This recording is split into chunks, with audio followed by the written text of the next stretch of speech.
civil rights leaders were saying that as imperative as voting rights and civil rights, we want economic rights too. And black and brown people don't just want to work. We want to own our own businesses, and we want to participate in the American economy. So Richard Nixon, President Nixon, created the Office of Minority Business Enterprise. And that later became the MBDA, the Minority Business Development Agency. For 52 years, that agency was in existence, but it was a presidential appointed agency. It never became permanent. And so that's why some of you may have heard of it, and some of you may not have heard of it. But depending on who was the president, who was in Congress, the agency just kind of ebbed and flowed. In 2021, as part of the Bipartisan Infrastructure Act, Republicans and Democrats came together and said, we need to make this agency permanent. And so for the first time in history, in 52 years, the MBDA, the Minority Business Development Agency, became a permanent agency. And our sole mission, each and every day, is the growth and global competitiveness, of minority business enterprises. Mm-hmm. And so the act that created my job, it really did three things. And I want to talk to you about those today. The first thing it did is it created an undersecretary. Now, what the hell is an undersecretary? Well, when you look at government structure, there's a secretary of commerce, right? The person who sits on the cabinet. There's a deputy secretary of commerce, who's a brother, Don Graves. But the next level of leadership in the Department of Commerce is the undersecretary. And so what it did was it put me on the same level as the person who runs the Patent and Trademark Office. It put me on the same level as the person who runs the Census Bureau. It put me on the same level as the person who runs the telecommunications for this country. Because it was important to members of Congress that if we were going to have somebody who really was unapologetic, they needed to sit at the table, and not just at the kiddie table, at the grown-up table. Right. And not just in a folding chair. Right now, folding chairs are popular. And the main chair. And if you put the right person there, somebody who understands what black and brown people have had to deal with for hundreds of years in this country, that person is supposed to be the voice of minority business enterprises. Yeah. And so that's the first thing in the act. The second thing that the Minority Business Development Act did was it said, we want you to do more. Because black and brown people in this country have just caught hell in trying to catch up, to pull themselves up by the bootstraps. We want to build billion-dollar businesses. We want to be successful. We want to pull ourselves up by the bootstraps. But as the great civil rights leader Whitney Young said, many of us have never been boots, and some of us have never seen straps. And so we expect to just be met where we are. That's what equity is all about. And so the second part of that act was, let's give him or her, whoever runs this agency, some resources. And so for the last year or so, we've been building an agency that helps people, can meet people where they are. We have 131 business centers all across this country. If you have a business, if you need some help, some technical assistance, some business support services, see our partners in the SBA, see our partners in some of the other agencies. But the Minority Business Development Agency, Congress, has said, we are here for you if you are a black woman entrepreneur who needs that extra help, who needs somebody who understands you. If you are that black man who needs help, who understands, you want somebody who understands your unique challenges to the system, come see us. Or anybody who's unserved, socially or economically disadvantaged. We are the agency for you. I like to say, our other agencies are like General Hospital, go in and get some help. The MBDA is your primary care physician. We know what you have done. I am the son of black entrepreneurs in deep South Louisiana. I have sat at those tables with my mama and my daddy talking about how we will pay this burdens. Why can't we get the same opportunities as our brothers and sisters who live across the railroad tracks? Why is it so hard for us to get along from the big names? Those are the challenges and the obstacles we've had to face in this country. But we are resilient people. We are resilient people. And that is what MBDA, at least my MBDA, stands for. The last thing that the Minority Business Development Act says is, whoever's appointed to this role, and I was unanimously confirmed by the Senate, so I take both the Republicans and the Democrats. You got to be unapologetic for minority business enterprises in this country. Yes. Ladies and gentlemen, that is what I'm going to be as long as I'm in this role. And so why do I want to talk to you tonight? because we are at a precipice. We are at the edge. We are at the point where this country can go either way. Equity is under attack in this country. There are people who wake up each and every night trying to figure out how do we stop folks from getting a fair shake. Those of you who have masters in business administration, you are the people who have to say the truth. Right. You have to prove the case. You have to be the argument for why this time in our nation's history is going to be unlike any other. President Biden and Vice President Harris have injected trillions of dollars into our communities. Broadband, energy resilience, roads, bridges. And they understand that black folks and brown folks don't just want to drive on a good bridge, they want to build a bridge. We don't want to just drive an electric vehicle, we want to own the charging station. You in this room, you have a responsibility to make sure that this dream, that this revolution is one that we don't miss. We missed the agricultural revolution because we were enslaved. We missed the industrial revolution because of Jim Crow. We have missed the technological revolution because we were still struggling. This revolution, ladies and gentlemen, brothers and sisters, we cannot miss. And Black MBA, you have to be at the forefront. Preach. Right? You have to be at the forefront of this. And I can't do it for us. I wish I could. I wish I could will it for us, for my children. But I need some help.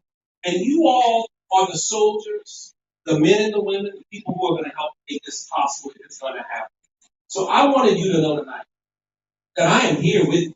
You have a partner in government. You've got a president and a vice president. You've got members of Congress. You've got people who stand with you, who are supporting of this. But we need you to get this done. You are our talented team. You are the men and women who understand business. You are educated. You are the most educated generation in our people's history. Brothers and sisters, I need you to step up and step out. I need you to support us, and we got to get this job. For so long, Black and brown communities have been promised help is on the way. Help is on the way. Like a good, well-written, sad episode of Good Times. We've been hoping for a good ending. Why did JJ trip? Some of y'all too. But help is not. Help doesn't have to just be on the way. You are the help. Help is here. Help is here. We have to make sure help is here and it's here to stay. And that our communities understand. And so I wanted to come here tonight. We're all busy. We all got a lot of CPCing to do. I want you all to have a wonderful time. But this is different. Our programs are under attack. Our equity programs are under attack. Our supply diversity programs are under attack. Our 8A programs, contracting programs are under attack. The MBDA is under attack. Brothers and sisters, we count on you. You are the Calvary. Yes. You are the Calvary. I'll be on the front lines with you. I'll take the first bullet. But I need you. We need you, and the country needs you. Black people do well, the country does. Facts. When Hispanic people do well, the country does. When people of color do well, the country does. You know that better than anybody else. So let's do well. Let's do better. And brothers and sisters, know that the MBA is here to support you. So I want to thank you very much, the leadership of the National Black MBA, our DC chapter. I gave the same message, Ms. LeBlanc, to y'all when you came see me. I gave the same message, Ms. LeBlanc, when y'all came see me. I'm consistent. I'm consistent. And so I know she's checking on me. This is my checking on me. She told me that day. But I wake up each and every morning to my beautiful black wife. See.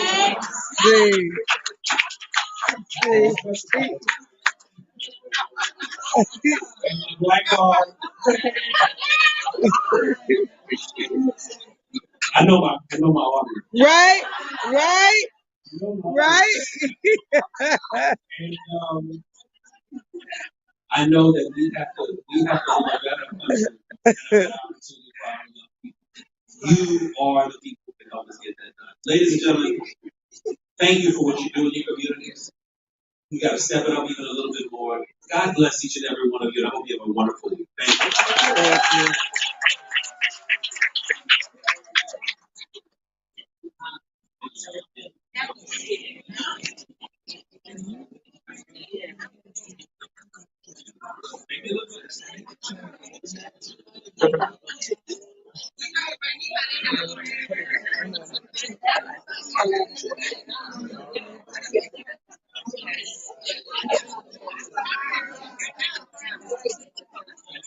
All right, thank you so much.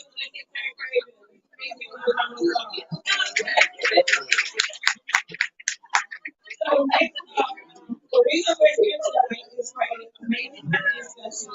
Bringing Michelle Palmer. She's actually with Verizon. The reason we're here tonight. So come on. So please give her a big round of applause. Everyone, I don't know if you can hear me. I know that John has taken over the microphone, and I don't have any good time references. I'm Michelle Cover. I'm Director of External Affairs at Verizon, and I think that I had also prepared remarks, but there is no podium. So there's a couple of things that I want to tell you all about. One of them is how Verizon got here tonight. And it is through you all's innovation and boldness, and the boldness of Annette Harris. Randomly decided to reach out to our leadership at Verizon, tell them about the vision. Annette and I spoke about what she wanted tonight to look like, and together we made it happen. And I think that it is a testament to her being bold and an entrepreneur and a businesswoman that we can all take that lesson. If there is someone who you are targeting or thinking about or you want to talk to, but you don't quite know what to say, you don't quite know how to say it, just go ahead and put together your thoughts. And then maybe that person will respond to you and say, you know what? I like that idea. Let's go ahead and roll with it. So when you're talking about rolling with your ideas and starting your businesses, I just want to lift up a couple of things that Verizon does that is important to this audience. And I will say that I admire everyone in here with an MBA because math stopped me from getting an MBA. That GMAT, that calculus required, I said, no, math, it's not happening. But I want to talk to y'all about two things that Verizon does where we are furthering our commitment to helping a million small businesses. One of them is called Verizon Small Business Digital Ready. This is a free online platform with all sorts of resources and partnerships and networking opportunities, one-on-one mentoring, lessons that you can find online to help grow and scale your businesses. We have grant opportunities that are open throughout the year for participants in Verizon Small Business Digital Ready. So I would encourage everyone in this room who is a business owner to check out Verizon Small Business Digital Ready. We also have accelerator programs. One of our signature programs is the Verizon Forward for Good Accelerator.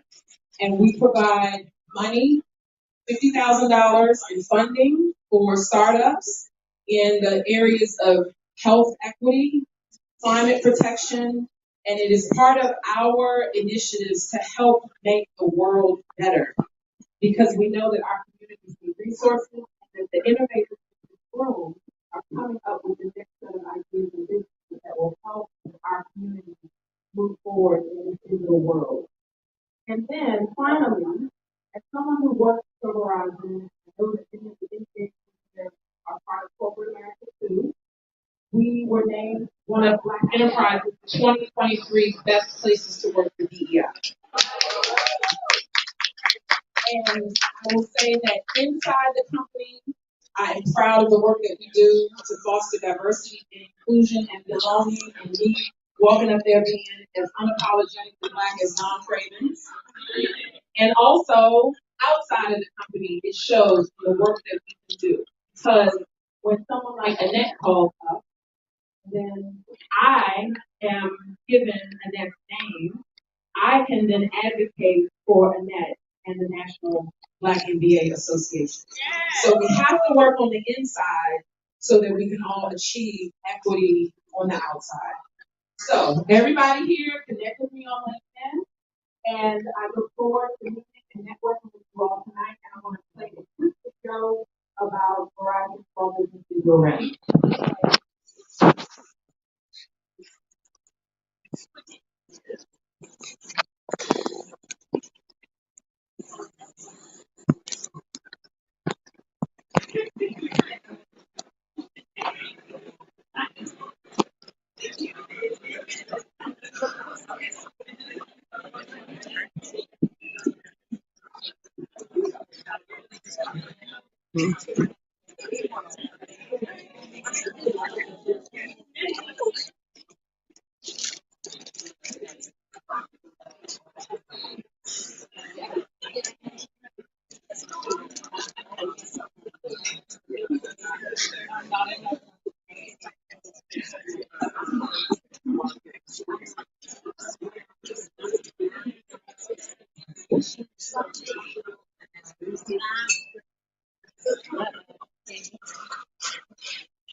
All right, thank you, everyone. And I will just tell you that we have helped 200,000 businesses so far with plans to help many, many more.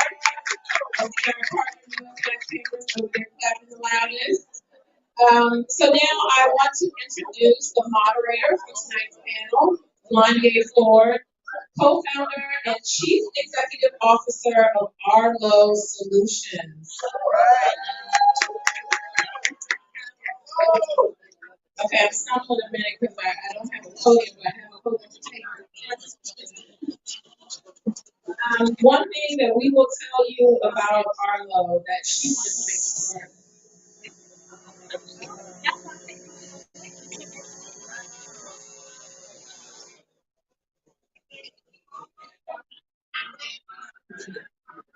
One thing we wanted to make sure we highlight about Wanye is that as a government contractor for over 20 plus years, she has led large teams and managed projects and portfolios ranging from 2 million to 1.5 billion. She has developed a myriad of innovative solutions and policies that were implemented at the highest level in the government, including co-authoring the Air Force fast-track risk management framework process and assessing, developing, and streamlining the United States Department of Agriculture's RMF process. So we have the real deal up here tomorrow in the panel tonight. And before I put the microphone down, I have to highlight one more thing. It's very important to those of us in DC who went to Howard University. Here we go. I know where this is going. Kanye is a graduate of the real HU. And we can debate after the panel which one is the real HU. I will turn it over to you, Kanye. Thank you. I'll start with standing up, but I think the panelists can probably start taking a seat. But I do want to say that you all are talking to the real deal. From Verizon's perspective, we've been partnered with Verizon for years, have done panels with Verizon. They really highlight small businesses. So it's not that Michelle and team is up here talking. They really, walk the walk. So it means a lot to small brown and black businesses that have companies like Verizon behind you. And then with MBDA, which was amazing, this was full circle for us. Arlo just got named the Veteran Home Business of the Year through the Chamber of Commerce. So it was great to see Mr. John speak. But I had the opportunity to review a lot of these amazing women on the panels, their bios. So please take the time after this to research and understand who you're in the room with. Because you are in the room with some movers and shakers. But it's also my job to keep this down to 30 minutes. So what we're going to do is, if you all can tell me, and I'm going to start right to my left, if you can tell me a little bit about your organization's mission and your specific role in your organization. Sure. You all hear me? Yeah. So my name is Juanita Hernandez, and I'm with the National Minority Suppliers Development Council, NMSDC. I have been with NMSDC for about 2 years, and interestingly enough, before I came to NMSDC, I spent a decade at MBDA. So on the public side and now on the private side of the aisle, working to advocate for minority businesses across the country. NMSDC was founded similarly to MBDA during the Nixon administration as a response to really support minority businesses growing in the corporate space. So we do several things, but what we are most fondly known for is our certification. So we do minority business certification for African American, Hispanic, Asian, and Native American in the corporate space. So if you're looking to do business with corporations like Verizon, like Target, like Walmart, certification with NMSDC is certainly a wonderful tool to have in your tool belt. So that's just the quick and dirty of NMSDC. My name is Ashley Thomas. It's a pleasure to be in the room today. I am based in Atlanta. I'm an associate partner in McKinsey's Atlanta office. McKinsey Company is a global management consulting firm. We have roughly 25 offices in the U.S., over 130 offices globally, and we work to accelerate sustainable inclusive growth in organizations, specifically working across sectors, so public, private, and social sectors, to work with organizations to solve their most pressing challenges. We also build strong strategies using technology as well to really help our organizations gain performance as well as build uh, workforces that thrive, both now and in the future. We also use our learnings to develop insights that allow us to serve as a thought leader in both fact-based research as well as in other spaces. I grew up in our operations practice, specifically working on frontline capability building, leadership development, and have the pleasure of also leading our Connected Leaders Academy, which is our global way of supporting our clients in amplifying talent more broadly. I happen to also lead our research on talent topics, specifically our diversity matters research, where we have published a fact base that says that there is a business case for diversity. So I'm excited about today's conversation, excited to talk about some of that research, and just really entertain the opportunities in this room. Thank you. We've only got 30 minutes, so we can keep the intro very quickly so we can get to the crux of the discussion. But good afternoon. My name is Tanisha Becker-Bass. I'm Executive Vice President for the U.S. Black Chambers. For those of you all who are unfamiliar with USBC, is for our celebration of the call. We are the largest national association of Black Chambers of Commerce in the country. So our headquarters, our headquarters is in Washington, D.C. We're about 2 blocks from the White House, but we have 164 local Black Chambers of Commerce in cities and states all around the country. We're also in 6 countries in Africa, Rwanda, Ethiopia, Ghana, Morocco. We're in Toronto. We're all across the Caribbean. So everywhere where Black folks are, with African diaspora represented, we are there representing Black business. So really excited about this session, and we'll let get into it. Yes, keep the mic, because you're going up first. And then I'm gonna come over here and say, yes. Okay, so how would you describe the current state of Black-owned businesses in U.S. and if you can get specific to the DC area as well? Yes. Well, our colleague Don Cravens, who was up here earlier, I think he laid it out perfectly.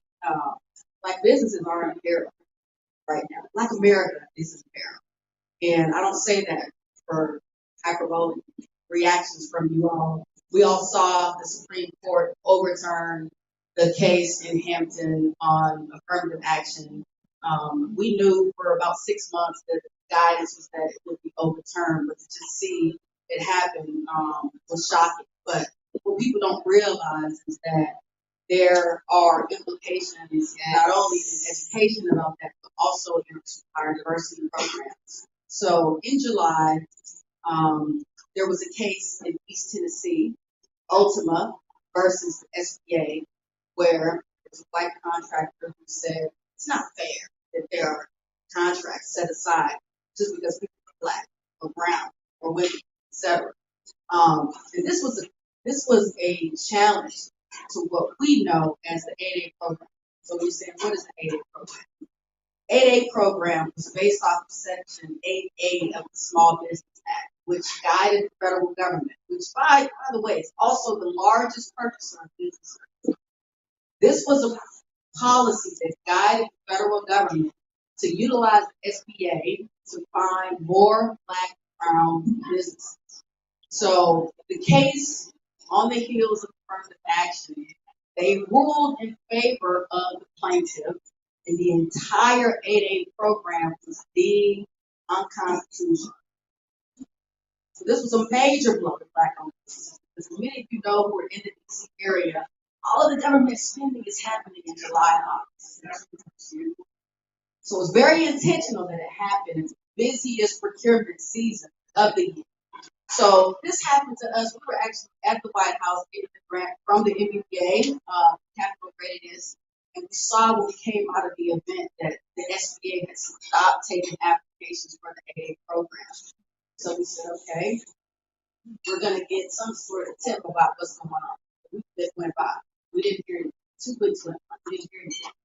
So we, as the U.S. Black Chamber, as your voice, the voice of Black-owned business, we called on the administration, called on Administrator Guzman to give us an example, a reason why did the 8A program get deemed unconstitutional, because many of our businesses, we represent 380,000 businesses across those 164 chapters. Many of them are 8A firms that are really ramping up for their big win at the end of the day. So long story short, the Department of Justice went ahead and told the SBA to get ahead of this injunction that they knew that they would lose, to stop allowing people in the program. And for people who were in the program, you now have to recertify that you are disadvantaged, and you can't use race to prove that you're disadvantaged. What? So this is just one example of how Black businesses are in peril. We had another one of our corporate partners, Comcast Rise, came to us in 2020 after seeing what was happening with the historic closures of Black-owned businesses. They said, "Hey, USBC, how can you support Black-owned businesses?" Many of you either heard about the Comcast Rise program or you were recipients of the Comcast Rise program. Grants were given out to Black-owned businesses. Comcast was sued by the same small group of people that is behind this judicial push to dismantle all of the racial diversity programs. Comcast couldn't say that they didn't create the program for Black-owned businesses. They did. They settled out of court with these guys for $7 million. So now these guys got $7 million to go to fight fights from our friends down in Atlanta. You guys heard about the Fearless Fund being challenged because they want to give grants and capital to Black women-owned businesses. This is happening all around the country. So we are, as the U.S. Black Chamber, we are tracking these cases. We are filing amicus briefs. We're going to our lawmakers. We're going to our senators. We're saying that this administration, this president is in place because of Black America. So what are you going to do, Mr. President, administration, to protect these liberties for us? But it's going to take all of us knowing the information, being informed about this onslaught of judicial pugilism that we're dealing with, and calling our lawmakers, getting involved with our chambers, to see what we can do about it. So that's the state of Black business. We are going to win this fight, okay? But it's going to take all of us. Don said he's going to take a bullet. I guess I'm going to take an arrow. But we're in this fight. Is here. But we're resilient people. But we're going to get through this like we always have. Like we got the civil rights, like we got the, we'll get through it. We need every single person to know the information and to activate on what's going on. So Yeah, so, and I want to say, even before we move on, thank you. I do want to say it does make a difference. Our, most specifically, our beneficiaries of a lot of work that you all do. We talked very briefly about the 8A program. When the 8A program was stopped, it truly affected us as a company. We could not get, any contracts. We had to go recertify, and they actually declined our recertification. We had to get lawyers involved, and they go back for certification. So the people that we elect, these programs, U.S. Chambers of Commerce, I'm telling you guys, it truly makes a difference. So again, I just want to say thank you. We are definitely beneficiaries of it and appreciate it. So I'm going to transition over to Rita.